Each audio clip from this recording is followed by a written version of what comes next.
So, good evening, everyone. I'm pleased to Boa be. noite, boa tarde a todos. É um prazer estar aqui com vocês. Eu não sou uma pessoa que faz muito frequentemente esse tipo de trabalho, então eu espero estar à altura e ser, digamos assim, e satisfazer suas expectativas e passar a minha experiência, o meu conhecimento do que é para mim ah, o body work, o trabalho com o corpo, conhecimento do tratamento, da cura, depois de tantos anos de trabalho e de prática, e depois de tantos anos, estou cada vez mais considerando que, como terapeuta bioenergética, não somos nós os principais terapeutas na terapia. Nós assistimos o terapeuta, que na realidade é o nosso corpo, a vida que através de nosso corpo, porque esta é a sabedoria, a inteligência. E também um poder interior, e é ali que ocorre a cura. Então, esta cura do sofrimento emotivo, de todos os tipos, nós sabemos hoje que a psicoterapia humanista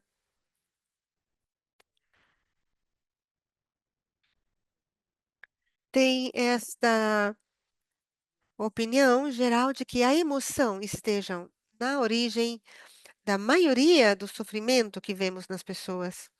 E que estão no coração, no âmago da psicoterapia e do processo de psicoterapia. Agora, eu fiz uma apresentação PowerPoint. Eu peço desculpas, o inglês não é a minha língua materna. Eu, na realidade, falo francês, venho da Bélgica, moro em Bruxelas. Então, procurarei fazer o melhor possível. Vou compartilhar agora meu ecrã.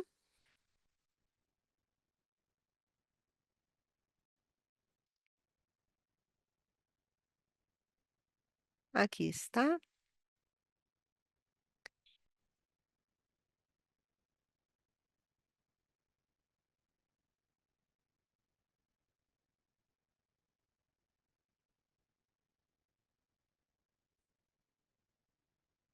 Eu não consigo ver bem a apresentação. Espero que vocês consigam ver as slides.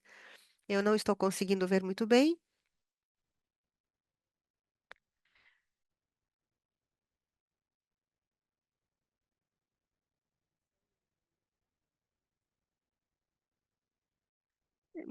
Peço desculpas, tenho um pequeno problema técnico, não estou conseguindo compartilhar a minha apresentação.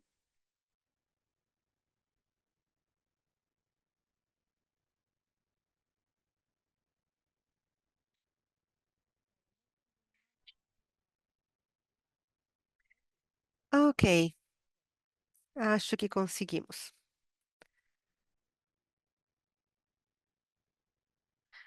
Ok. Então, eu queria dizer que escolhi o tema da catarse, justo porque tenho uma experiência pessoal ligada a isso já há muito tempo. Durante o percurso, a faculdade de psicologia, eu tinha mais ou menos 22 anos. Eu vivi um momento muito traumático na minha vida. Eu passei realmente muito mal e cheguei em pensar até ao suicídio. Então, eu procurei uma terapia.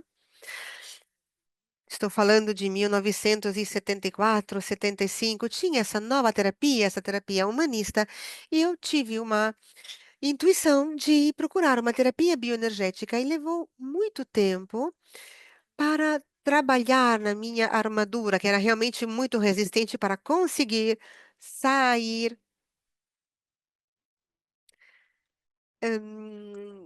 digamos assim, para poder fazer alguns trabalhos com a ajuda da catarse. Então, eu entrei no túnel e vi a luz no fim do túnel. após uma experiência catártica muito forte. E este foi um momento, como dizia Luiz, em que fizemos esse curso muito intensivo e era muito adequado. Não foi fácil chegar lá, levei muito tempo para poder atravessar muitos dos meus problemas pessoais, as minhas dificuldades pessoais, e além disso, eu tinha uma formação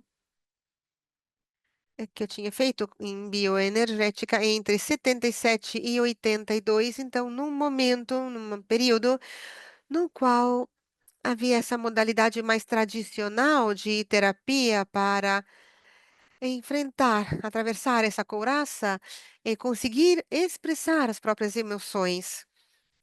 E essa foi a minha experiência como formadora. E como a Luiz disse antes, durante a minha longa viagem, então, de terapeuta e formadora, eu desenvolvi, como muitos outros, novas modalidades para trabalhar com a bioenergética, incluindo meu conhecimento sobre o apego, trabalho com o trauma e também aquelas que são as técnicas. Então, para mim,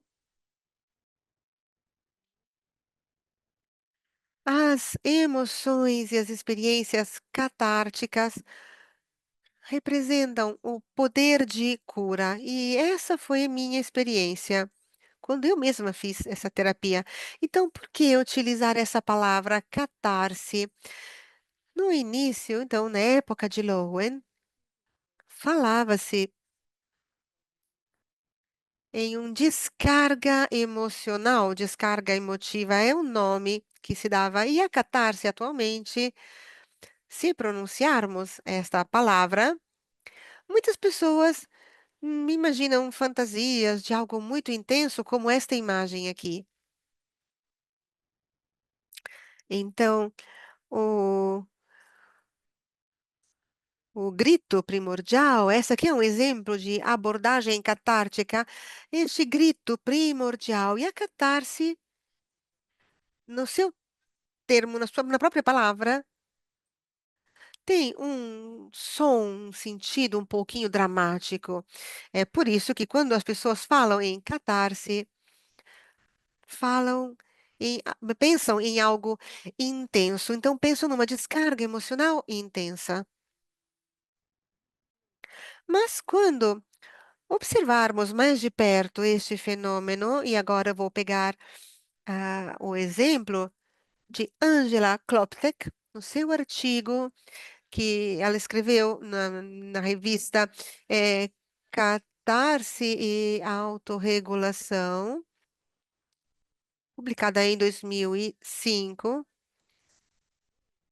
Catarse como autorregulação, nós vemos nesse artigo que a catarse é um novo nome que pode ser dada à descarga emocional. Isso significa que é uma nova, digamos, um novo conceito, uma nova fórmula. Significa a mesma coisa, que é definida, portanto, por uma mudança de estado relacionada, ligada a uma exteriorização da emoção primária e, portanto, de uma descarga. E isto significa que a catarse representa descarga.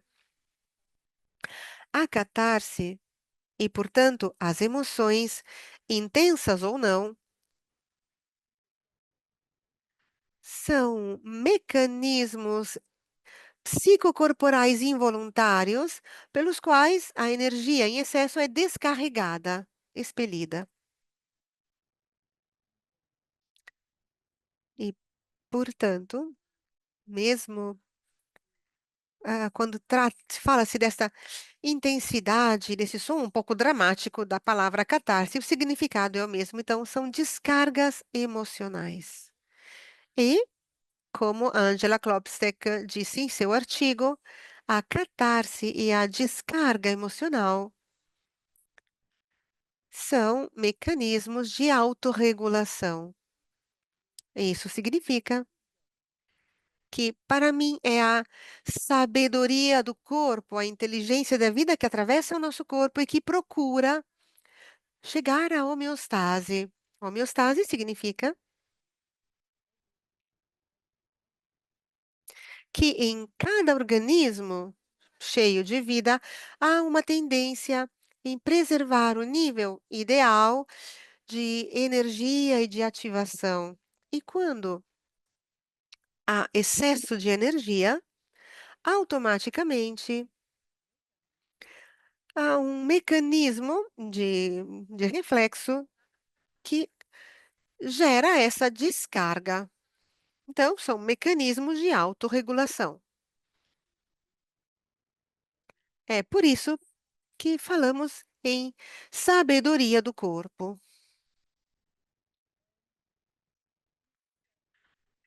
E a autorregulação que tem o poder de se autocurar.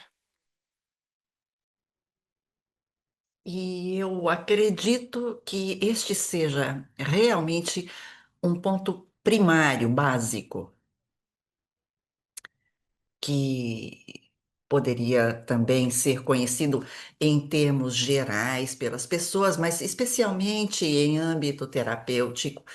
Nunca é considerada a catarse nesses termos. A minha experiência pessoal, por outro lado, como paciente e como terapeuta e treinadora, este que indiquei aqui é o significado crucial, fundamental. O poder de cura das emoções é algo oriundo da nossa consciência ancestral. Já as origens da bioenergética, sabemos que o poder da cura das emoções é algo que se origina desde sempre. E gostaria de citar aqui duas culturas que possuem dois diferentes rituais de cura que encontramos em algumas outras civilizações já há alguns anos. Falamos da civilização Inawa, na qual encontramos uma prática feita por uma população na área subsaariana da África, no Maghreb, e aí vi comportamentos com respeito, vi também filmes com respeito, que diziam respeito a esse ritual. É convidada, nesse caso, uma pessoa a realizar uma experiência catártica através de instrumentos de percussão, através da música. Outra população são os Bosquimanes da África do Sul, caracterizada também por esse tipo de prática e ritual. Nós falamos aqui de conhecimentos ancestrais, desse tipo de prática. Prática que é executada há milênios. O conceito de catarse, se origina do grego antigo. A etimologia desse termo, de fato, o termo catarsis significa purificação. Portanto, podem observar que nos encontramos sempre no âmbito de descarregar, de purificar. E o termo aqui está indicado também em grego. O termo catarse, é óbvio, que remonta ao âmbito do teatro. Lembremos-nos da tragédia grega,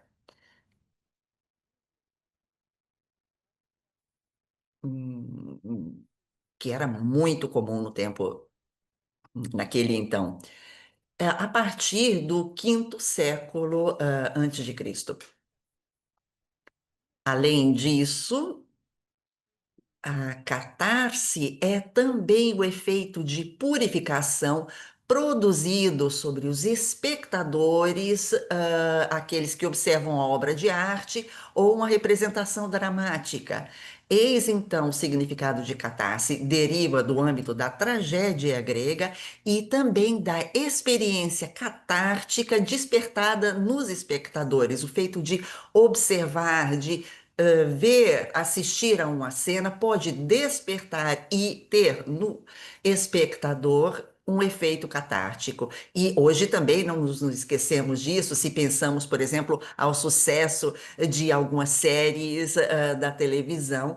Eis aí que observaremos o efeito catártico ao observar algumas cenas desses filmes. Então, é uma experiência catártica e não só porque há também outros significados atribuíveis a esse termo, mas era importante para mim lembrá-lo aqui. Venhamos então ao conhecimento da bioenergética e o que é o corpo-mente, a relação corpo-mente. E este consiste, no ponto, um dos pontos principais daquilo que quero dizer hoje. Hum, Bem, as emoções, daquilo que sabemos pela bioenergética, encarna-se na realidade mente e corpo. Não é que o corpo existe isolado de um lado e a mente do outro lado. Não, há uma realidade corpo-mente. E uma emoção faz com que se possa conectar corpo e mente, que já não são entidades separadas. Nós temos sensações, temos emoções, e este é o primeiro conceito importante que queria colocar aqui. Logo, temos outro conceito. Trata-se, como nos disse Reich, se trata também de um processo de catarse anatômico, definido como reflexo orgástico. E gostaria de voltar sobre esse conceito muito interessante, porque acho que seja muito real, muito verdadeiro, e vou mostrar-lhes a tal propósito alguns vídeos com o processo anatômico da catarse. Trata-se verdadeiramente de um reflexo, a sabedoria do corpo que elabora e demonstra, mostra emoções. Exatamente como havia descoberto Reich, esse reflexo é, envolve a integridade do corpo. E encontramos esse reflexo também em cada ato de respiração, quando a nossa respiração é livre e suficientemente profunda. Além disso, esse mesmo reflexo pode ser apresentado também durante uma descarga emocional. Como já lhes dizia, tenho alguns vídeos aqui a mostrar sobre esse tema. Bem, não, vou mostrar. Eu acho que tenha chegado a hora de ver essas imagens a que me referia.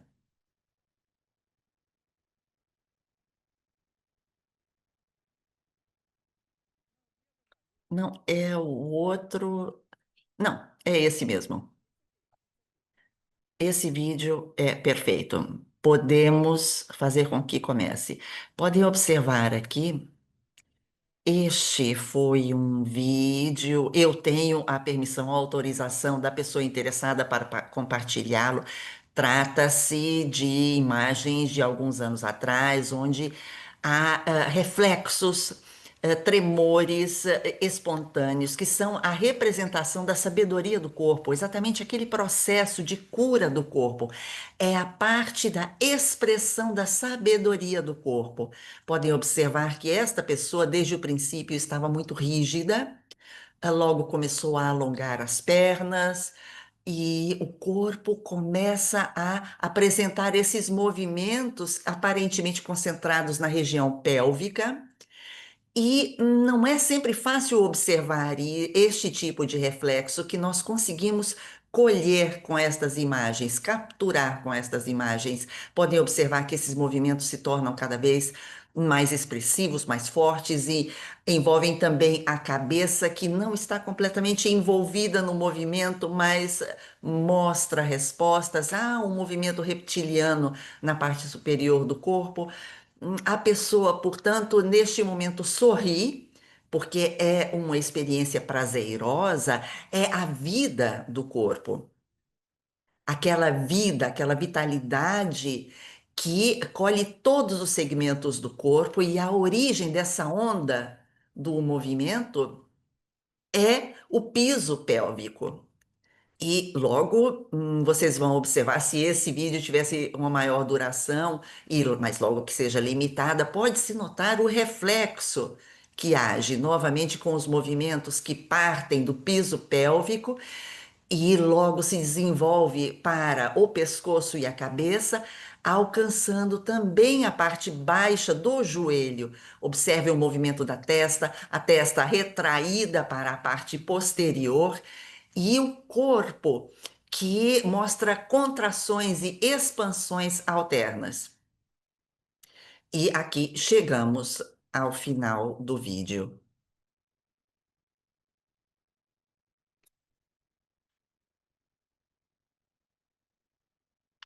É isto.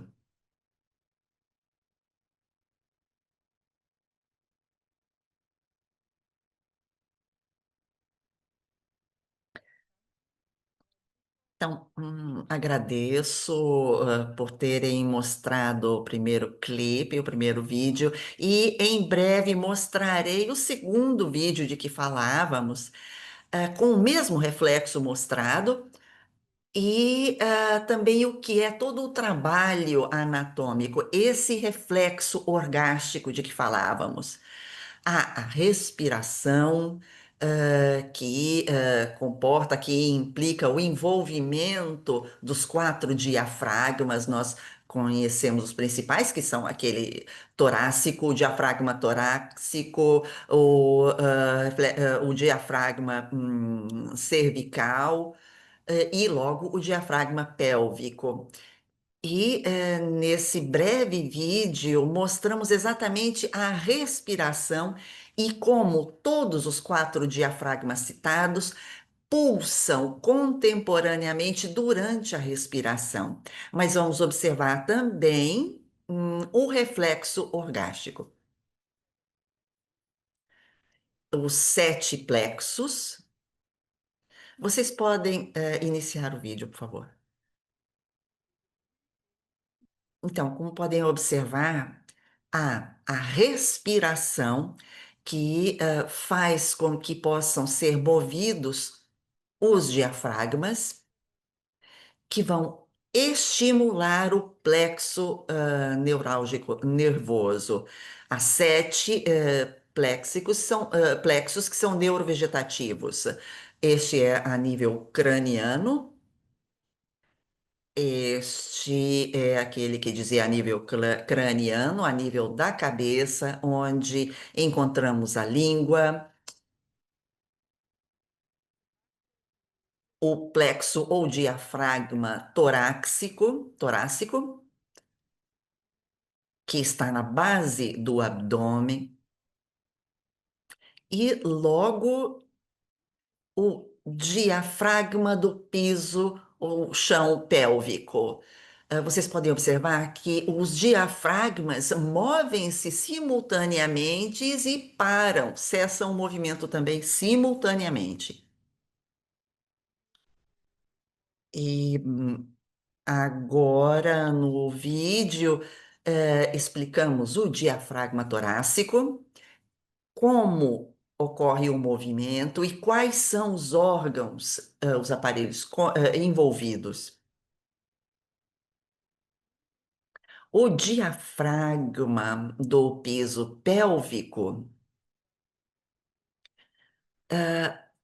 move-se descrevendo exatamente o que é o reflexo orgástico, com cada inspiração e expiração. Quando ocorre uma descarga emocional, esse reflexo é ainda mais evidente. Podem observar aqui o movimento da cabeça. E estes movimentos acompanham a respiração.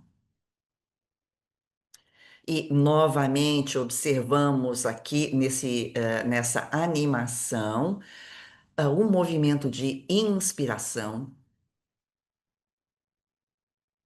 Muito obrigada mais uma vez por compartilharem o vídeo.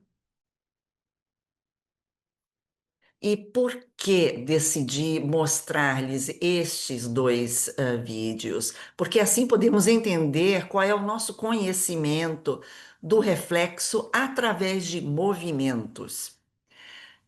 Se, quando pensamos a descarga emocional, o movimento a nível da bacia e da cabeça e do corpo inteiro, conseguimos então compreender o que foi descoberto por Reich já há algumas décadas.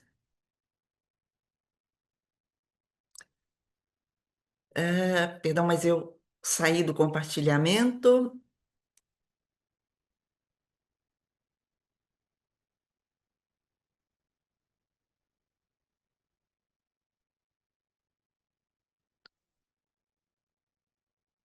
Eu peço perdão, mas tenho um problema técnico aqui.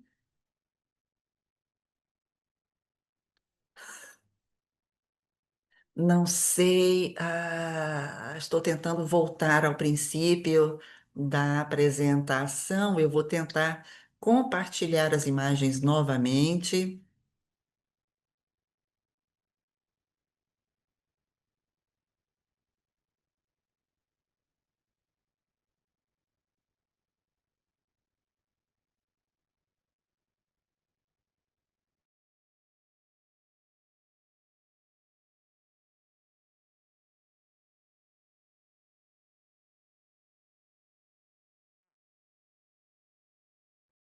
Aqui, conseguimos. Bem,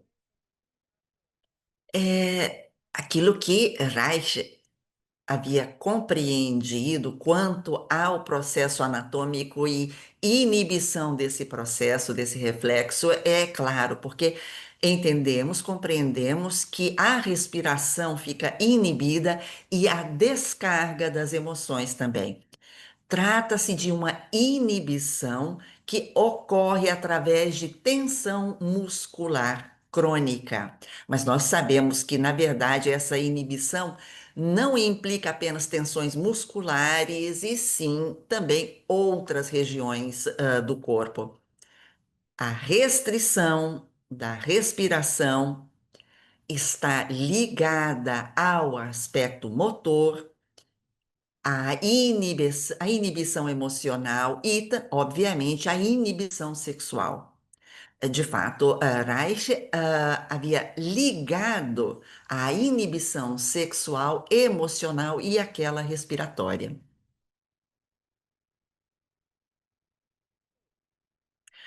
Muito bem.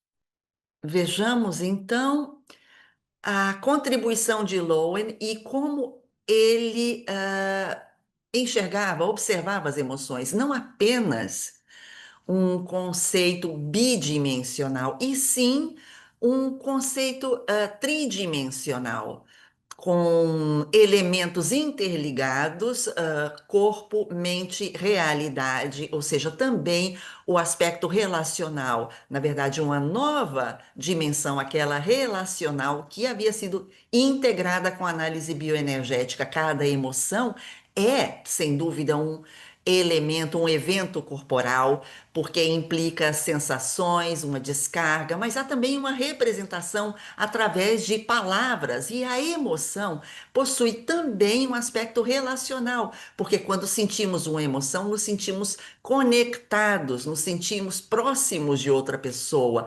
Então, há a presença de outra pessoa que implica uma conexão interpessoal. É óbvio que este não é o foco da minha apresentação, mas gostava muito de dizer isso e explicar o aspecto tridimensional das emoções feito por Lowen. É lógico, nós temos uma grande contribuição de Lowen para a análise biogenética também de Bob Lewin. Falamos então do grounding. E o segundo contributo é aquele que é denominado abdômen ou ventre descontraído. Se não esqueceram o vídeo que assistimos a nível do piso pélvico e da cabeça, tratava exatamente disso, portanto, as duas extremidades do movimento, as duas extremidades daquela descarga de emoções. Essas descargas estão relacionadas entre si e relacionadas ao choque cefálico de que nos falava Bob Lewis. Portanto, aquela tensão muscular em volta do diafragma, é uma tensão, é algo muito tenso e vamos voltar em breve sobre o conceito do abdômen descontraído, relaxado, ou ventre descontraído. Falta-me, sim, uma imagem sobre o grounding. Esse grounding é um conceito primário na análise bioenergética, que certamente se relaciona também com outras culturas mais antigas, práticas ancestrais. O grounding é o que nos permite estarmos conectados a nível energético com o terreno, nos dá segurança, nos transmite segurança e transmite segurança ao nosso corpo quando estamos, por exemplo, dentro de nossas casas. Aquele grounding, aquela conexão pode ser representada com a conexão também do sistema elétrico, por exemplo, que pode ser interrompido quando há um temporal, uma tempestade ou quando ocorre uma espécie de explosão, essa conexão então pode ser interrompida bruscamente. E é importante observarmos que o grounding, o enraizamento, ele não comporta a presença de grandes massas musculares nas pernas. Precisa, de pernas sensíveis a sensações e emoções. Eis então que é importante fazer essa distinção. E agora, fale-lhes do abdômen descontraído, relaxado. A expressão em inglês é unbuttoned belly, que Lowen gostava muito, muito, que está ligado ao reflexo orgástico. Qualquer tipo de tensão no piso pélvico a nível do abdômen.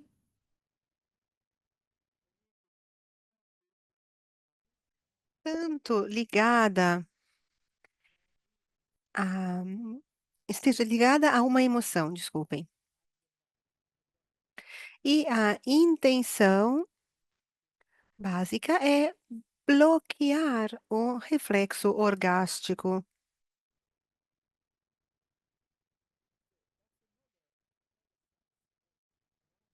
Aqui vocês veem um outro significado de grounding, de enraizamento. O enraizamento é também abaixar o centro de gravidade em nível físico e emocional.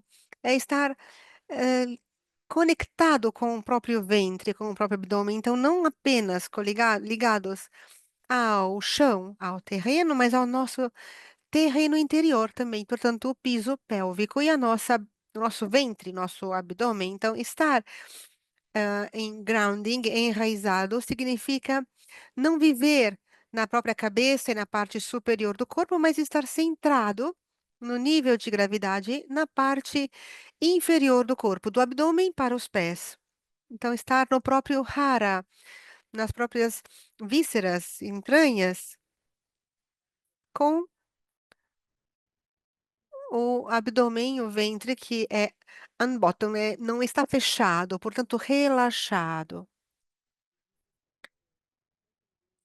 Quero pegar a última frase, que vem de Lowe. Então, soltar-se, abandonar-se, significa permitir-se de descer, porque inconscientemente nos mantemos em uma certa altura e temos medo de cair e deixar-nos ir, e nos soltarmos e ceder às emoções. E eu insisto nesse ponto, porque acredito que a inibição, ao abandonar-se, que sentimos no nosso ventre, seja algo presente em muitas pessoas, é importante para todos. E gostaria agora de acrescentar alguns aspectos ligados ao conhecimento científico mais moderno do ventre das emoções que nos foram dadas por Michael Gerson, que escreveu The Second Brain, o segundo cérebro. Muitos de nós sabem que temos um segundo cérebro no nosso abdômen. Essa foto de Michael Gerson. Deixo que vocês possam ler quem é, suas qualificações. E ele evidencia que no nosso abdômen nós temos um sistema nervoso entérico, como um cérebro muito parecido ao nosso cérebro, e o intestino. No intestino nós temos isso, e ele afirma no seu livro, na sua pesquisa, que a região abdominal geralmente é associada às funções de assimilação emocional. Por exemplo, ele salienta que há estruturas parecidas aos neurônios do sistema nervoso entérico, e o aspecto espetacular é que há neurotransmissores, assim como temos no nosso cérebro, na nossa cabeça, que produzem 95% da serotonina, que é um neurotransmissor muito importante, como todos nós sabemos, em relação às emoções. Então, isso significa que quando nosso abdômen está muito fechado, rígido, isso tem um impacto também na produção da serotonina e, naturalmente, no nosso estado, emocional. Michael Gerson explica que este cérebro entérico seria capaz de memorizar, portanto, parece que ele possa conservar lembranças emocionais e participar também da fase onírica do sonho.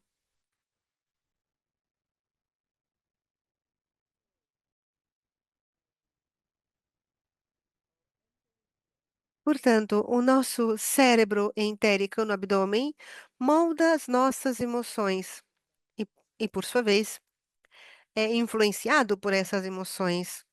Ele é dotado de memória, então, nosso intestino, e esta é outra palavra para descrever essa parte do corpo, conserva o arquivo de toda a nossa vida emocional. Então, dito em francês ou em outros idiomas, estamos falando do nosso abdômen, das vísceras, como um ponto que retém um conhecimento de emoções, não é algo intelectual. Normalmente é o oposto.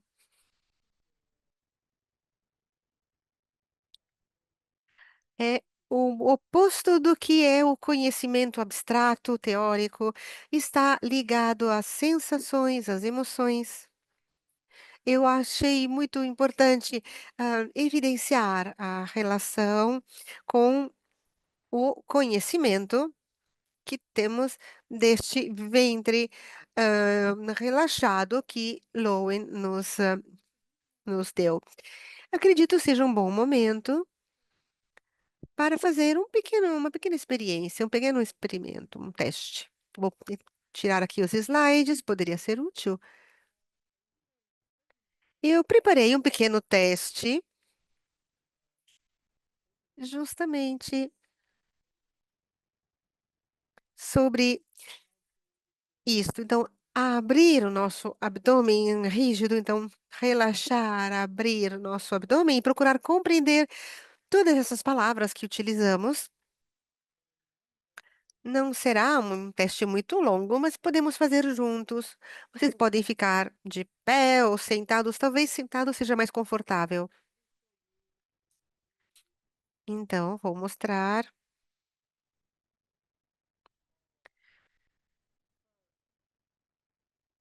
como Eu procurei ajudar algumas pessoas com este exercício a chegarem a uma abertura da respiração e, portanto, do abdômen. Então, encontrem uma posição confortável, sentados com os pés bem posicionados sobre o piso, sobre o chão. Pode usar um suporte, se preferir, para as costas, uma cadeira, por exemplo. O importante é estar confortável. E, em primeiro lugar, fechem os olhos.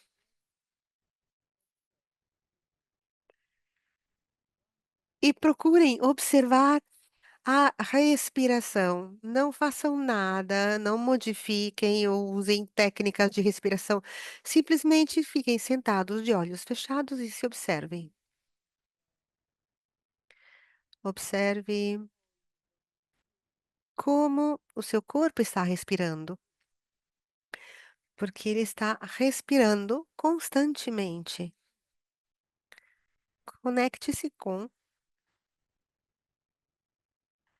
essas ondas ou esses movimentos onde se move. Não importa, não procure respirar bem, não faça nada. Simplesmente sinta o ar que entra e que sai.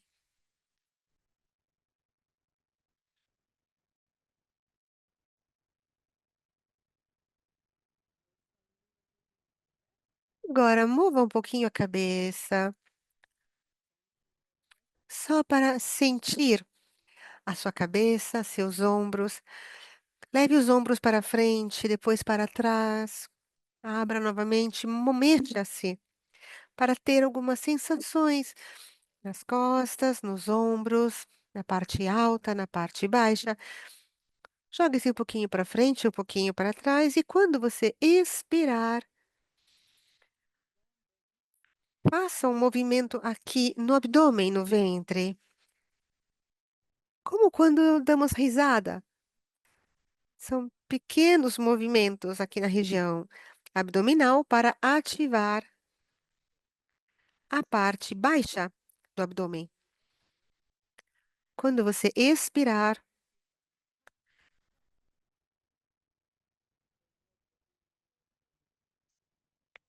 solte o ar. Então, inspire e expire. Façam algumas vezes esse exercício.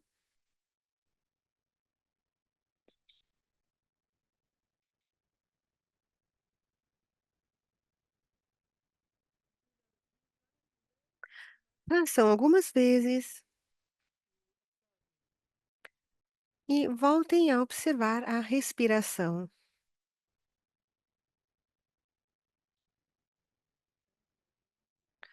Talvez tenha mudado alguma coisa, talvez vocês sintam mais a própria respiração. Não sei se vocês se sentem mais a inspiração ou a expiração. Agora, eu vou dizer o que fazer e depois faremos junto. Não é possível ficar conectados com a respiração, então vou dizer antes o que fazer e depois faremos juntos. Então, as instruções são essas. Quando nós chegarmos à expiração, vamos soltar o ar, vamos manter a expiração por mais tempo possível até que vocês fiquem quase sem fôlego. Soltem todo o ar.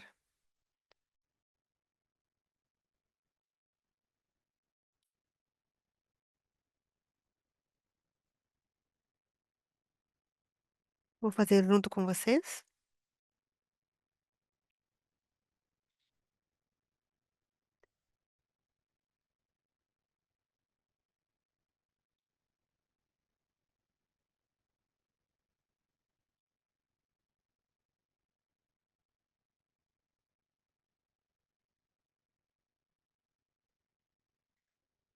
Bom, agora,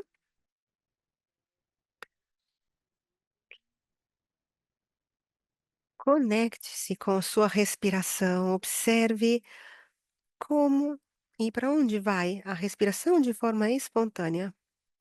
Observe sua respiração.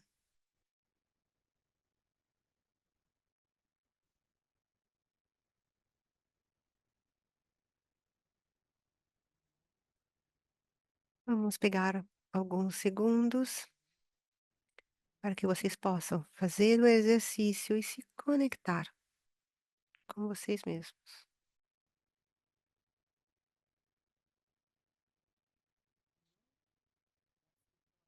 E agora chega o momento, o ponto, e eu quero guiá-los no exercício. Então, quando é o momento da expiração, quando soltamos o ar, vamos seguir esta expiração, descendo, descendo, descendo, dentro dessa respiração, dessa expiração, porque se deixarmos que a expiração se solte, ela irá para baixo.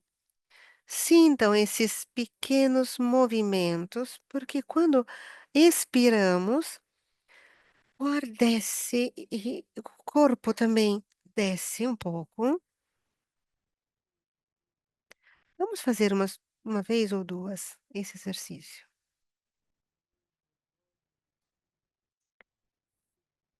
Eu uso essa imagem de descer, de ir para baixo, de afundar quase. Então, deixe que a gravidade te puxe para baixo, que você possa afundar um pouco. Siga a respiração para baixo. E depois, o corpo, aos poucos, irá acentuar este movimento, talvez, de descida, de ir para baixo na direção do piso pélvico, em nível anatômico, uma curva anatômica que o corpo começa a seguir. Concentre-se só na expiração, em afundar, em descer para baixo, e o corpo fará o resto.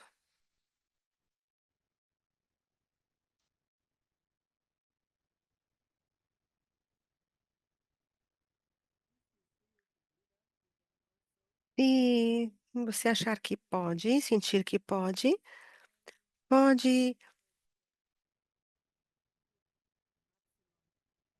se abaixar nessa expiração e colocar o máximo de ar possível para fora, para que dure um por mais tempo possível, como se realmente você quisesse esmagar todo o ar para baixo, tirar todo o ar do seu corpo. Então, apertar o abdômen para empurrar para fora todo o ar,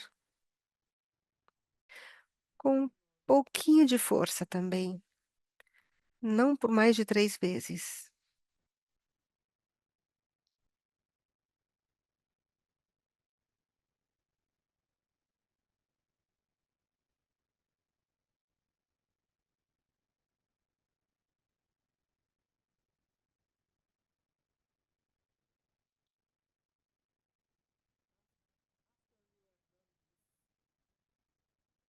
Após ter feito este alongamento, prolongamento da expiração e ter empurrado o ar para fora, volte a respirar normalmente e volte delicadamente para aquele movimento de afundar, de descer até o sentir o piso pélvico.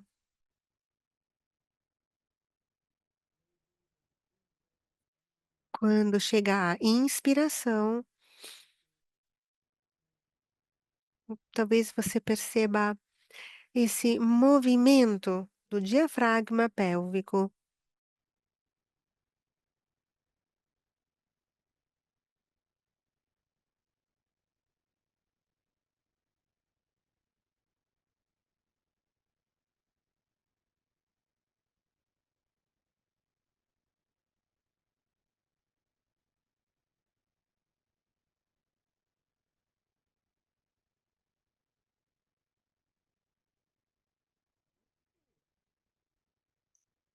Bom, espero que tenham feito esse exercício ou que isso tenha lhes permitido fazer uma pequena pausa para a sua cabeça, para o seu corpo, porque olhar para o computador, para o monitor é sempre cansativo. Espero que vocês tenham se relaxado um pouco, se não fizeram exercício, porque é sempre bom descansar um pouco. Isso vale para mim também. Então, vamos voltar à nossa apresentação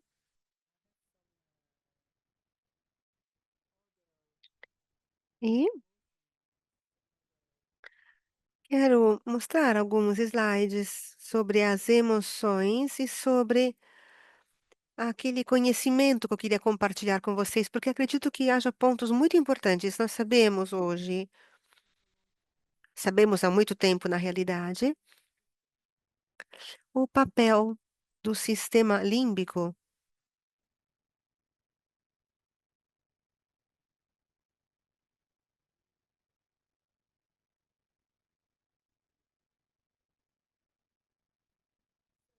Aqui está. Sim, estamos quase. Aqui está a imagem, esta é a imagem do sistema límbico, que está em nosso cérebro. E é exatamente essa a parte responsável pelas emoções, mas não apenas emoções, também o sistema de alerta quando percebemos um perigo.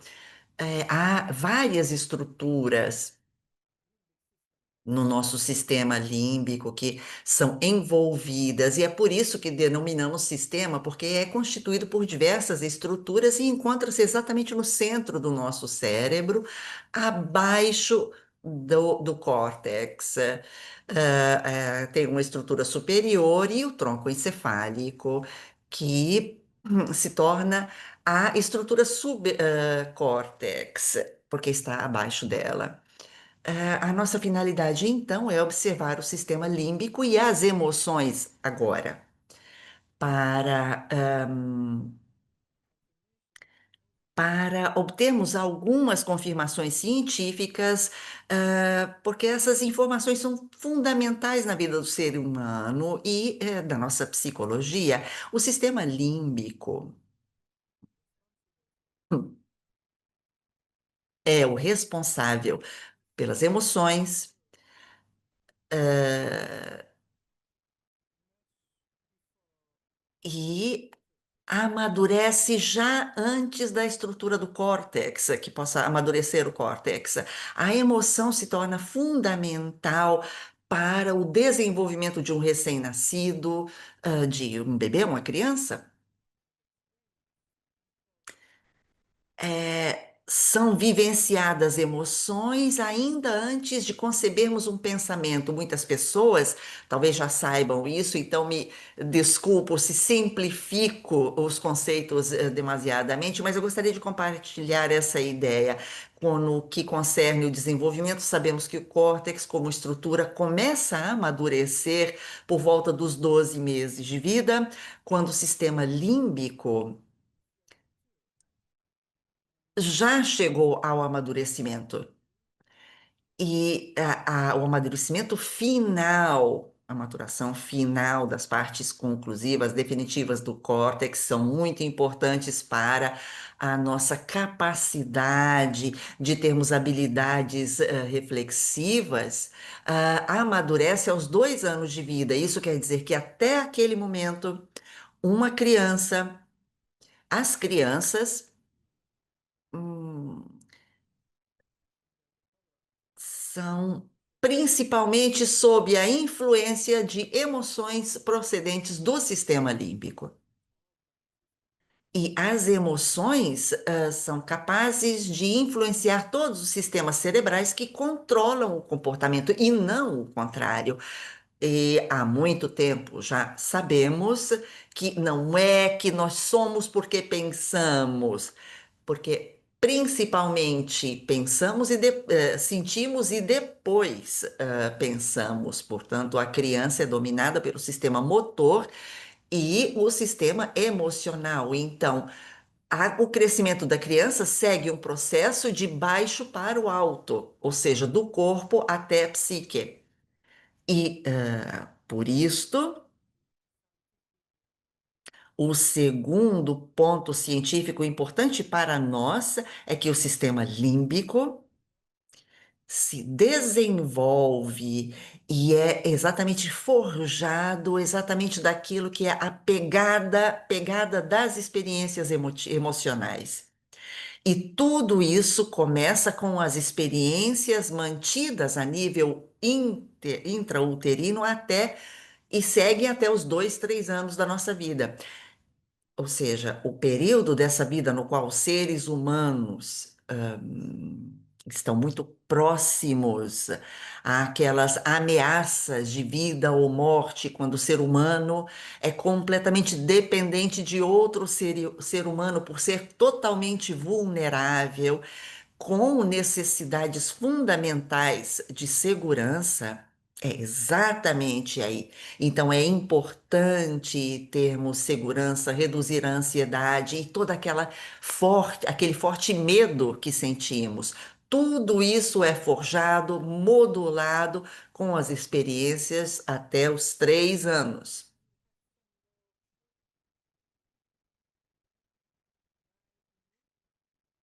Nós somos muito mais modelados pelas emoções que estão relacionadas com momentos críticos de nossa vida. Nós sabemos que há momentos fundamentais, na vida dos seres humanos, nas quais as experiências são mais intensas, experiências de ansiedade, com ativação emocional intensa. Há momentos de crise e traumas, e tudo isso contribui para que, por exemplo, na vida adulta, haja ativações muito intensas e momentos de trauma, e isso tudo pode ter ainda impacto sobre o sistema límbico.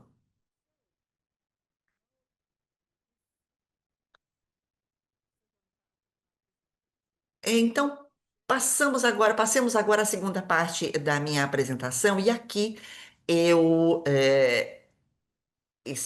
quero compartilhar a minha experiência como terapeuta bioenergética.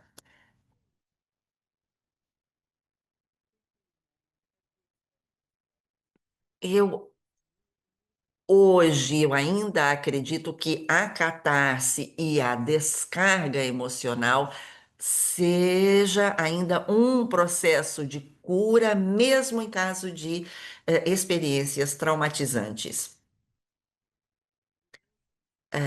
Quando há uma história traumatizante e tudo isso apresenta um desafio porque constitui um perigo para todo o sistema.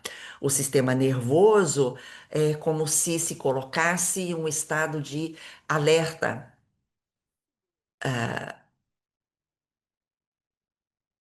Quando um corpo deve permanecer imóvel, deve se congelar para sobreviver, aí sabemos que as emoções são percebidas como um perigo. E eis aí onde se encontra o desafio.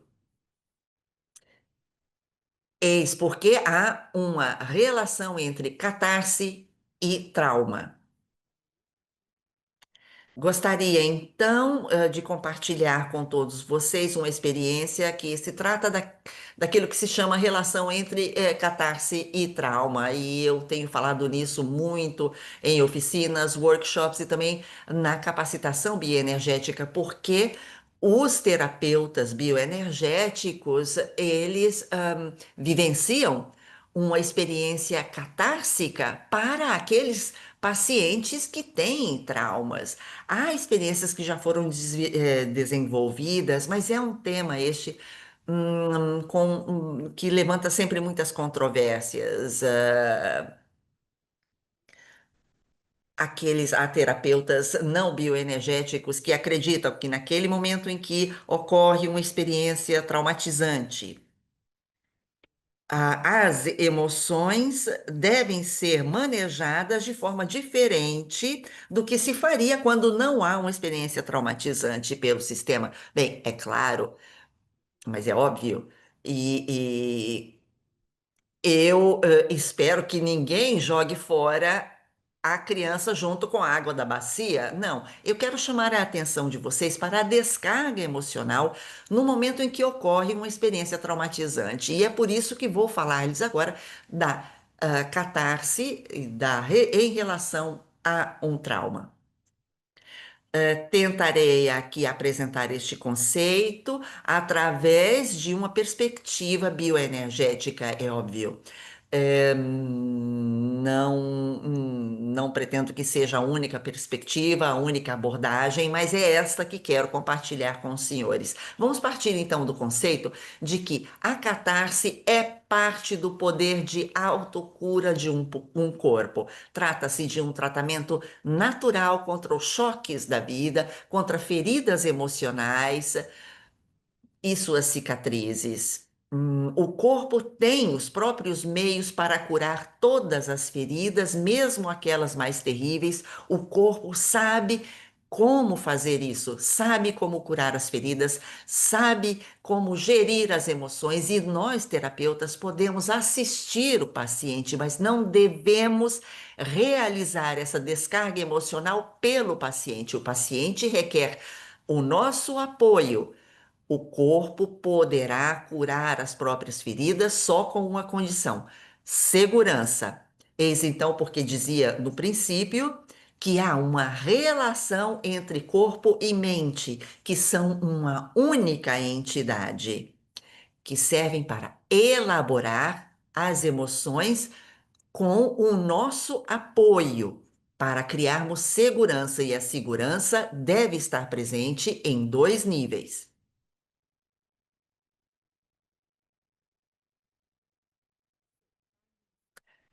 Pois bem, buscamos a segurança nos gestos, manobras, movimentos do corpo. Vou lembrar aqui aos senhores algumas dessas manobras. Há alguns gestos que podem aumentar ou reduzir a segurança no nosso corpo através de sensações somáticas, através de efeitos fisiológicos. Sabemos que as sensações somáticas, são elementos que podem realmente determinar um nível de defasamento que domina o estado emocional, portanto, a segurança, a insegurança, o medo, o estado de imobilização, de congelamento, outras sensações corporais são perdidas, faz com que percamos o sentimento, o senso do self. E o sentimento desse self é algo muito mais profundo a respeito às sensações corporais. Alcançamos também a respiração ventral, o ir contra, ou do lado oposto da insegurança, tentando obter sensações que possam nos trazer de volta à segurança. E é exatamente o que a respiração nos dá. O grounding, temos também esse sentido de enraizamento, o sentido de retenção, holding. Aqui também é outro exemplo. Pode ser também apertar a mão de alguém, manter um estado relacional com o outro, e também a redução do choque cefálico. Estas são as manobras que nós utilizamos com a análise bioenergética para criarmos então uma segurança. Há também a segurança relacional. Eu tento aqui também fazer uma lista de todos os níveis que podem levar a uma segurança relacional. Eu observei mais de perto os trabalhos de terapistas, a segurança do corpo através do corpo do terapeuta, que é de importância primária quando age o sistema límbico, que percebe um perigo através do tronco encefálico, e o sistema límbico Então, precisa também de uma conexão não verbal. É por isso que o corpo do terapeuta, nesse caso, se faz importante. O corpo do terapeuta deve estar presente com uma disponibilidade de energia, aquela energia que serve exatamente para fornecer uma âncora, um ponto de agarre para o cliente. Falamos de segurança também em termos de proximidade física do terapeuta. A partir do momento que há uma experiência de dor, uma experiência dolorosa, é, é necessário ter uma vizinhança, ter corpo a corpo, para lenir aquela dor experimentada, segurança no engajamento corpo e corpo. Tudo isso, é lógico, pode ocorrer de forma espontânea durante uma sessão terapêutica. Sabemos que há a técnica costa com costa, back to back, que é única para criar esse tipo de segurança. Há também, é lógico, outras técnicas para esse engajamento do corpo. Isto significa que nós, como terapeutas, oferecemos o nosso corpo como um receptáculo adicional para conter a experiência emocional do paciente. Além disso, para a segurança relacional, serve também a presença específica do terapeuta e a própria disponibilidade emocional do terapeuta. Serve essa disponibilidade emocional do terapeuta para experiências traumáticas, traumatizantes do paciente, para que o paciente consiga, perdão, para que o terapeuta consiga também sentir uma parte das emoções do paciente sem tê-las dentro de si, sem levá-las consigo, porque a disponibilidade emocional do terapeuta vai variar de um terapeuta para o outro. Sobre aquilo que foi vivenciado, aquilo que foi desenvolvido ao longo do tempo pelo terapeuta. Eu compartilhei com vocês isto hoje, aquilo que desenvolvi ao longo do tempo. E dei-me conta também de que em algumas ocasiões eu me deparei com situações onde eu não estava disponível para meus pacientes, porque todos nós sabemos que também temos os nossos limites. E serve também aquela conexão de que falava antes de sistema límbico com sistema límbico. E a presença do terapeuta significa que ambos, cliente e terapeuta, podem se comover, porque ambos vivenciam as experiências um do outro e conseguem transmitir segurança. E isso em todos os níveis para acompanhar o cliente, o paciente na sua experiência, vivência emocional. Sem o terapeuta, o paciente seria simplesmente subjugado e devemos aumentar então o grounding e fornecer uma estrutura energética ao paciente adicional. Em algumas sessões com alguns clientes, eu percebi que que havia um nível de energia produzido pelo meu corpo, um nível de energia ativado. Quem sabe porque eu, naquela ocasião, havia percebido um perigo. Porque nós sabemos que mesmo aqueles que de alguma forma tenta socorrer a outra pessoa em determinadas ocasiões, encontra uma energia ou uma coragem que às vezes não se encontram em outros momentos da vida cotidiana. E isso pode acontecer também durante as nossas sessões. Peço perdão, vejo que perdi uma imagem. Vou ver se encontro.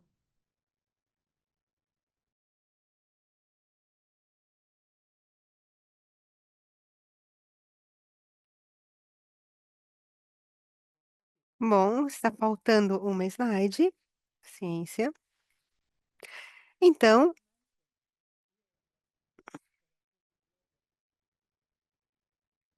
Eu gostaria de falar da segurança relacional em termos de história coletiva, porque nós sabemos que existe uma relação entre segurança, psicoterapia e trauma. Eu acredito que em algumas culturas haja modalidades coletivas para enfrentar as emoções, para poder curar o trauma. E hoje também podemos dizer que existem práticas culturais, como estar reunidos para o enterro de uma pessoa querida que faleceu, é uma prática cultural de estar juntos para compartilhar um momento de tristeza, de dor. Sabemos que estar juntos, o poder do grupo, o poder da coletividade é muito forte quando lidamos com traumas. Eu, no começo da minha apresentação, falei sobre aquelas as culturas Knava e os Bosquimanos da África do Sul, onde praticam rituais coletivos que ajudam uma pessoa a aliviar o próprio estresse emocional, junto com outras 2 ou 3 pessoas, com a ajuda da música. E a minha sensação pessoal é que esta coletividade, esse estar juntos, estão sendo perdidos, parcialmente perdidos. Nos esquecemos um pouco do conhecimento, do saber, da prática coletiva para enfrentar as emoções. E hoje, no nosso mundo, pode haver desentendimentos respeito a compartilhar emoções ou manifestar emoções intensas que podem até assustar, podem ser interpretadas como algo assim um pouco louco. Então, este é o feedback da opinião pública, e falamos também do método TRE, que foi apresentado no começo, então, para reduzir o impacto daquele imprinting traumático, daquele estresse do corpo. E é um método que inicialmente era praticado justamente com settings coletivos, e quando depois foi traduzido para o mundo ocidental, converteu-se numa prática um a um. Então, perdeu-se a coletividade. Eu sei que hoje estamos procurando reconstruir esse método de prática coletiva para nos ajudarmos reciprocamente. E eu espero que no futuro possamos desenvolver ainda mais essas práticas com um método de conexão coletiva para poder enfrentar o trauma e as emoções que devem ser acompanhados. Para mostrar essa parte da apresentação, vou mostrar o terceiro vídeo.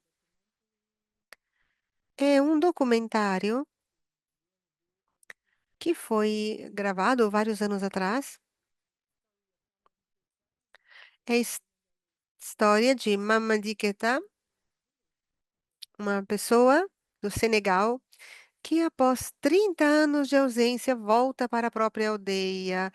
Então, ela volta para sua aldeia, de origem, e agora vocês verão neste vídeo essa experiência emocional tão intensa, compartilhada pela coletividade, por toda a coletividade. E é algo muito natural naquela cultura. A expressão natural de emoções muito fortes, incluindo abraços, proximidade de amigos e de todas as pessoas da aldeia. Podemos lançar o vídeo?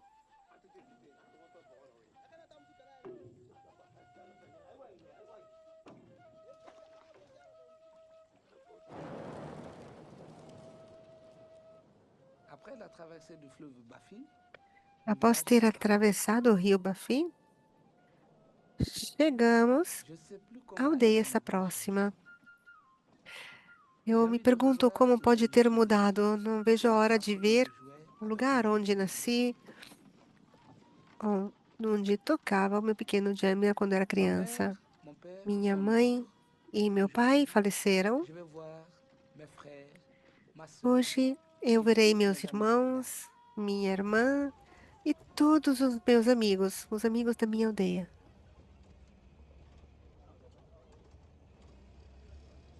I don't know if the sound is loud enough. I don't hear it well, but Espero que I hope consigam you hear it. ouvir esse vídeo.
Ok.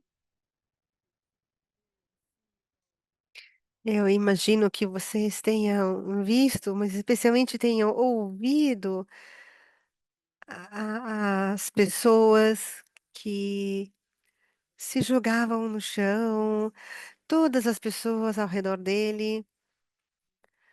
Deve ser bom sonhar de receber uma acolhida tão calorosa. Isso significa poder compartilhar a experiência emocional de forma coletiva e, infelizmente, no nosso mundo não acontece mais, exceto durante alguns momentos terapêuticos e, é claro, exceto algumas poucas comunidades. E eu devo dizer que cada vez que eu vejo esse vídeo, eu me emociono.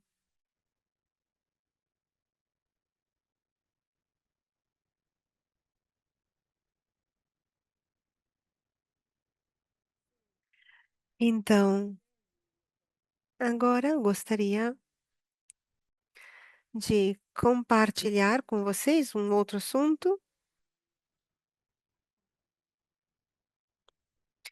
Eu gostaria de falar do significado de acompanhar pessoas traumatizadas, do ponto de vista emocional. Eu vi uma descrição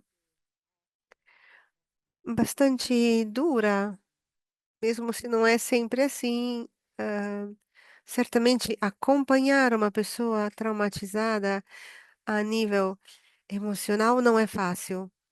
Para aqueles que viveram sua vida, na cabeça, esse é um procedimento longo, agonizante, porque em procurar liberar, soltar os músculos, soltamos também aquela raiva e aquele medo e o luto que foram escondidos por muito tempo. Talvez até mesmo antes do nascimento ou desde o nascimento. Dentro de nós temos animais, como se tivessem animais mortos por falta de alimento ou porque foram maltratados, devido a uma punição por muito tempo. A criatura se comporta como uma criatura neurótica, selvagem, que não sabe o que é o amor. E gradualmente a criatura se aproxima do ser humano como fosse um amigo, compreende seus instintos melhor e, graças a isso, torna-se uma guia para uma vida espiritual e natural. Escrito por Maria Marion Woodman, imagem de Bridon Rivière.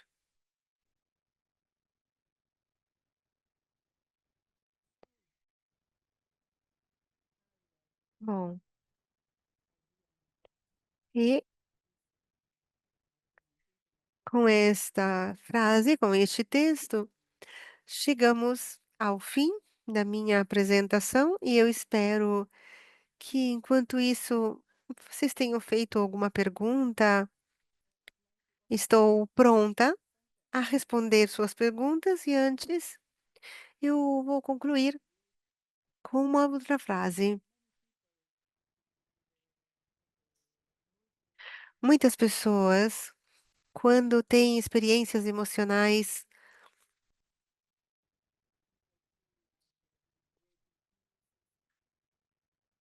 dizem que em algumas situações que se sentem aos pedaços, quebrados, que se sentem desintegrados.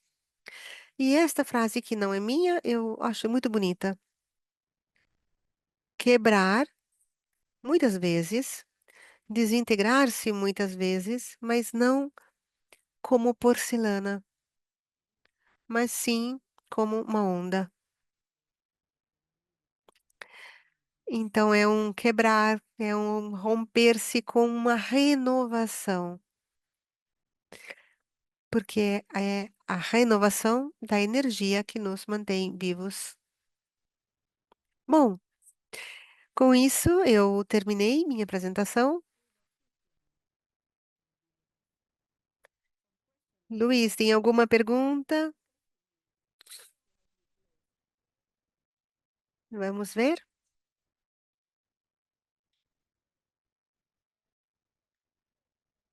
Hum. A pergunta de Heloísa. Ela diz: "Me perdoem pelo meu inglês não perfeito. Eu venho de Milão. A catarse no trauma pode ser um poder de autocura parecido aos processos de defesa de Freud?" Pode repetir a pergunta, por favor? Então, Heloísa escreve, ela diz: "A catarse no trauma pode ser como um poder de autocura parecido aos processos de defesa de Freud? Projeção ou negação do trauma.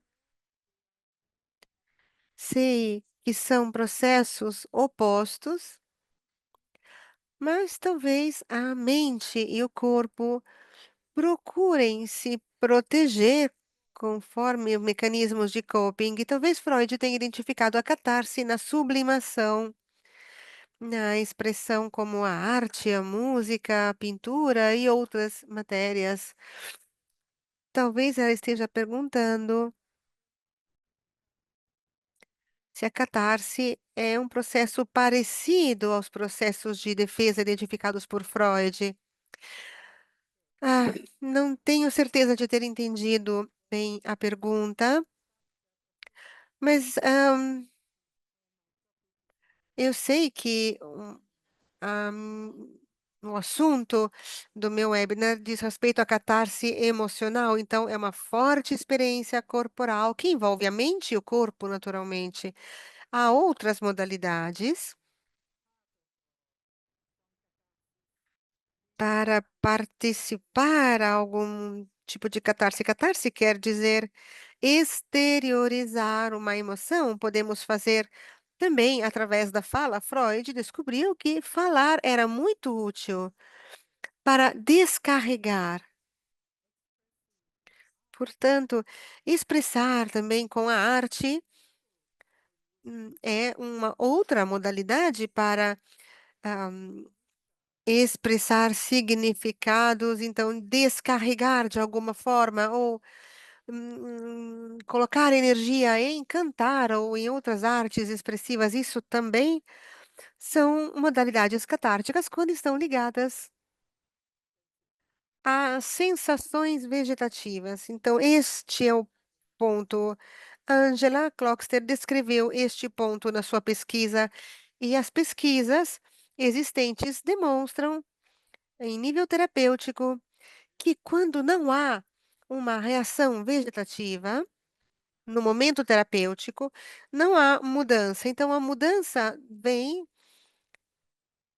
desta experiência vegetativa que pode ser feita dando também um nome, então falando, expressando de alguma forma, como fazem os gregos, ir ao teatro, como os gregos, quando estão emocionados, eles vão ao teatro, quando estamos emocionados pela experiência de alguém. Essas são experiências catárticas, porque olhamos através da emoção e há modalidades diferentes, não é única, claro. Eu sou uma psicoterapeuta com uma orientação corporal, digamos, e a minha convicção é que esta seja a modalidade mais profunda para organizar a vida no corpo, para recuperar toda a vida que temos no nosso corpo. Não é sempre possível, porque sabemos que as experiências traumáticas podem ter uma retraumatização quando entramos nas emoções num nível tão profundo, porque a mente e o corpo chamam o perigo ligado àquela emoção, porque lembram. Ah, quando você está sozinho é assim, se você está com uma aldeia é de outro jeito, você tem alguém que te ajuda. Então, podemos encontrar também outras modalidades. Muitas pessoas traumatizadas têm uma modalidade artística para chegar até a cura, para preservar a vitalidade e a vida que passa pelo seu corpo. E em relação a Freud,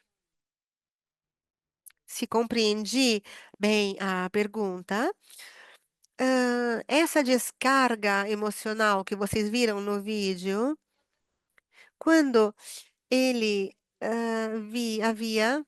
Ele pensava que não era a modalidade mais certa, porque para ele tinha que seguir a sublimação, precisava encontrar uma modalidade mais sofisticada. Esse era o seu ponto de vista. E, obviamente, não quero entrar num debate sobre isto. São culturas diferentes, sabemos. Sim, algumas pessoas podem ficar, digamos, bloqueadas naquelas expressões emocionais tão intensas. Porque as pessoas repetem, repetem, repetem, porque estão no meio. de algo, falta alguma coisa, então se sentem bloqueadas. Então, naquele caso, poderia ser útil ver outras perguntas. Vamos ver.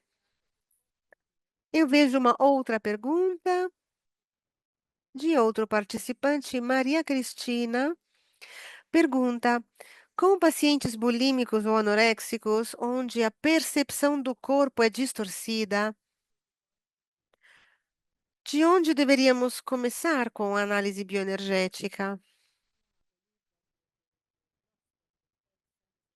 A perda da percepção do corpo está presente na análise bioenergética. Temos várias modalidades para mobilitar o corpo e uma muito importante ligada à percepção do self, das sensações corporais. Então, voltar a essas sensações. Então, eu me deslocaria nessa direção com esses pacientes. Deveríamos, porém, considerar a história pessoal de cada um desses pacientes e, claro, é necessário ter um ponto de acesso em nível relacional. Tem outra pergunta de Katrina. O que você acha? Qual a sua opinião sobre o fato que o processo catártico na bioenergética esteja tão conhecido agora? Como você aconselha enfrentar este ponto na comunidade bioenergética? Bom, essa é uma pergunta importante. Era um ponto importante para mim apresentar este assunto, este tema, porque quando eu descobri o trauma, eu trabalhei também na formação, nos trainings, trabalhamos mais em nível, corporal, em liberar-se, e algumas vezes não foi muito útil com alguns pacientes, e depois eu encontrei alguns colegas na faculdade que, na realidade, estavam mais adiantados respeito a mim no conhecimento do trauma, das emoções, da catarse, então eu me preocupei um pouquinho e disse: "Bom, talvez eu tenha que me concentrar mais no aspecto relacional para ter segurança sobre o aspecto relacional". Eu aprendi o conceito também da titulação, a forma com a qual aconselhamos de incluir as emoções na terapia do trauma. O que significa isso? Quando há perigo de retraumatização de um novo trauma, é importante do ponto de vista relacional a presença específica. Eu desenvolvi essa presença para poder ajudar e dar assistência também ao corpo, mas há também a titulação, ou seja, é necessário ter técnicas que possam ser utilizadas quando a emoção chega, emerge e é muito presente. São necessárias ferramentas para voltar em condição de segurança. Então, aos poucos, eu entendo que eu pisei demais no acelerador e quando eu abro aquela porta, eu tento abrir só um pouquinho e depois eu fecho novamente. Há muitas técnicas no modelo TRE também. Há muitas técnicas bioenergéticas. Eu gostaria de escrever um artigo sobre esse assunto, sobre essa técnica, ou seja, sobre o uso da titulação e o saber parar quando é necessário. E o fato também de que uma pessoa possa parar e interromper esta emoção sem ir além, muito longe, isso pode trazer uma sensação de segurança fisiológica no corpo. Então, estas técnicas não são conhecidas em todo lugar, e se não possuírem essas técnicas, atenção, cautela, a titulação ou expressar tudo muito lentamente. Nós sabemos isso de Peter Levine, né? Quando nós expressamos a raiva, se fizermos isso muito rapidamente, estaremos mais próximos do trauma. Se o movimento for mais lento, de forma lenta, iremos reduzir o risco e trabalharemos com mais segurança. Não posso apresentar todos os conceitos neste webinar porque é uma formação específica. E há muitas técnicas para fazer com que as pessoas entrem nas emoções, mas deve ser feito pouco a pouco. É uma modalidade de trabalho com o medo. Eu uso um exercício para ajudar as pessoas a entrarem no momento em que sentem o medo e logo voltar. Eu não utilizo para entrar completamente na emoção, faço isso simplesmente para uma dosagem da ansiedade. Entra e sai. E logo dou apoio à pessoa, posso segurar-lhe a cabeça, segurar-lhe as mãos para que ela sinta mais segurança, e logo me aproximo, chego mais perto dela para poder fazer tudo isso. Sim, eu tenho uma grande paixão sobre isso, e nós conseguimos perceber a sua paixão. Outra pergunta, Joaquim Martin. A catarse que nós experimentamos na prática bioenergética como um processo de autocura através da descarga emocional e do insight, que a acompanha, tem algo em comum com a catarse, que se tem durante uma experiência psicodélica. Você não acredita que haja todos esses elementos comuns? Não, espera, porque eu não terminei a pergunta. A partir do ponto de vista terapêutico relacional, é possível que sejam abordadas essas práticas de forma diferente, ou seja, através da segurança fornecida pela ligação terapêutica, pelo afeto terapêutico? Sim, é algo muito novo. Essa experiência psicodélica, ah, há, sim, substâncias e substâncias psiquedélicas, como ketamina ou outra substância do tipo, como a ayahuasca, que já são utilizadas em alguns países de forma legal. Por exemplo, na Bélgica, a psicoterapia psicodélica ainda está sendo experimentada.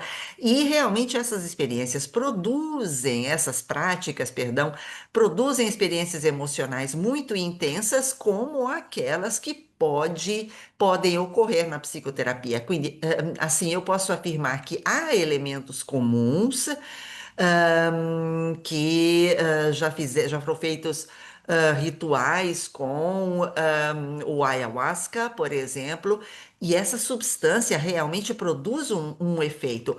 Porém, esse efeito na terapia deve ser integrada no meio do ritual ayahuasca que leva a, ao reflexo orgástico, do qual já falamos, e que pode esse ritual levar ao vômito, e sabemos que o vômito é um reflexo orgástico.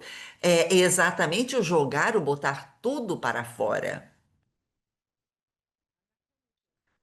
Portanto, de um ponto de vista anatômico, físico, o ritual ayahuasca abre a experiências emocionais, abre a verdadeiras descargas, e a isso é acrescentado, é lógico, o efeito daquela substância psicodélica. Eu creio que como um ritual psicoterapêutico possa ser de ajuda, enquanto que a outras pessoas seja importante que haja que seja tudo ritualizado como aquele ritual mencionado. Algumas pessoas elas têm mais vantagem a partir de uma abordagem terapêutica, enquanto outras têm vantagens da abordagem com substâncias psicodélicas. Por exemplo, algumas psicopatologias, como depressão resistente severa, que pode requerer uma intervenção mais intensa e, portanto, não é escolhida a análise bioenergética como abordagem, sim outros métodos que façam reviver reflexos e efeitos sobre o corpo que levem a uma autorregulação, e este é o meu parecer. Há alguns comentários que não são perguntas. Heloísa, que havia formulado a pergunta antes, agradece muitíssimo. Agora compreendi, o corpo está envolvido na mudança. Muito obrigada, Heloísa, por ter compartilhado isso conosco. Há outro comentário, de Salvatore, que diz: há já estudos sobre consequências da comunicação emocional apenas através de meios digitais. Eu também gostaria muito de conhecer esses estudos que menciona. Aliás, se tivesse referências bibliográficas para fornecer, seria muito útil. Agora, Maria Cristina, que tem um comentário sobre o exercício feito. Após o primeiro exercício, durante o qual nós nos focamos sobre a respiração, eu senti uma grande profundidade acompanhada por essa curva percebida no piso pélvico. Eu percebi essa sensação, aquele como afundar dentro do abdômen. Muito obrigada pelo comentário, é muito bom saber disso. Outra pergunta de Diana. Seria possível entrar em contato com a docente para uma supervisão ou sessões online? Não sinto muito, não. Quem sabe uma oficina, um workshop, que pode ser indicado, que vai haver. Sim, eu realizo workshops que se chamam Catarse e Relação ou Relacionamentos, no qual eu tento explicar alguns dos métodos utilizados por mim, mas trata-se de um workshop residencial. Devo dizer que online, tudo isso é muito difícil porque esse método ele requer o engajamento do corpo e, portanto, é difícil poder substituir a presencial, a modalidade presencial com aquela em remoto, à distância. Entendo. E temos outro comentário feito por Osteodi 10, o endereço e-mail parabeniza. Na osteopatia é dada muita importância ao diafragma, eh, tenta o ato somatoemocional, e trabalhando com um dos diafragmas, após alguns minutos de ter iniciado a terapia, o paciente consegue fazer uma respiração profunda e tudo muda. E eu gostaria de saber se esse tipo de operação é feita em forma direta, sem utilizar palavras, ou também com a utilização de palavras. Bem, as experiências somáticas, a linguagem, a verbalização das coisas, elas podem ser unidas. Eu posso fazer perguntas ao paciente, quero saber o que ele sente, porque todos nós sabemos que o corpo, a linguagem, através da integração do sistema límbico e do córtex, são integrados, mas nós queremos uma comunicação, uma conexão de sistema límbico para sistema límbico, linguagem não verbal para linguagem não verbal, corpo para corpo. Isso tudo pode ocorrer também, é lógico, através do uso da palavra. Agora, Pedro pergunta: antes de tratar o corpo, é útil efetuar um grounding? Sim, eu utilizo o grounding e eu descobri que é útil também como freio vagal. É uma manobra esta com o corpo que pode ser executada. É lógico, aqui nós estamos tomando informações da teoria polivagal, porque se trata de um freio vagal, portanto, usando o sistema ventral vagal. Agora, não consigo me lembrar do exercício que eu gostaria de propor, Mas sim, eu uso eh, esse bend over, esse grounding, e há um projeto que estou levando adiante, no qual eu gostaria de colocar por escrito todo esse movimento que tentei descrever aqui. Outro comentário, provém de Maria Cristina. Como terapeutas, nós também devemos conhecer os nossos próprios corpos aqui na Itália. Os psicólogos estudam profundamente a mente e pouco o corpo. Eu já participei a cursos para training autógeno e durante a experiência de hoje eu consegui aprofundar a respiração e daí aprendi muitíssimo. Muito obrigada por ter mencionado o corpo do terapeuta, porque muitas vezes nós falamos do corpo sem perceber e compreender plenamente o que significa aquele ser que está encarnado no corpo. E no training de bioenergética, antes de tudo, aprende-se o aspecto experiencial e logo a parte clínica. Portanto, aqueles que participam dos nossos treinamentos praticam experiências para conseguirem compreender a própria conexão com o próprio corpo. E esses são os fundamentos da análise bioenergética. Não podemos acompanhar um cliente sem ter uma profunda conexão com o próprio corpo. Do contrário, o acompanhamento psicológico e emocional não assenta sobre fundamento, sobre uma base real. É necessário ter uma conexão com o corpo, o terapeuta tem que estar conectado com o próprio corpo, como requisito primário da bioenergética. Muito obrigado a Maria Cristina por ter acenado a este aspecto. E está no DNA da análise bioenergética, a forma em que exercemos a nossa prática. E essa conexão com o corpo nos serve e serve hoje, como serve hoje ter outros terapeutas que possam ser capacitados, formados e estar disponíveis para os pacientes.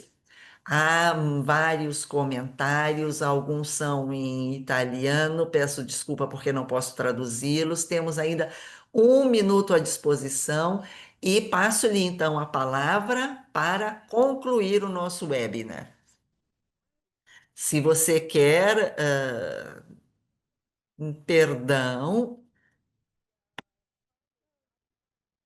Então, perdão, neste momento meu cérebro não está mais conectado, eu acho que estou um pouco cansada. Não tenho nada a acrescentar. Espero que tenha sido um webinar interessante. Agora estou também mais relaxada, me sinto mais tranquila. Vivemos este webinar juntos. Certamente eu teria preferido uma modalidade em presença, juntos, para poder ver seus rostos, para responder suas perguntas. Essa é a minha modalidade de interação preferida. Porém, eu estou feliz que, mesmo assim, desta forma, podemos compartilhar nossas experiências e aprofundar o nosso conhecimento. Então, muito obrigada a todos pelos comentários. Muito obrigada a você, Luiz. Violena, gostei muito de sua apresentação. Muito, muito obrigada por tudo que você compartilhou conosco e boa noite a todos.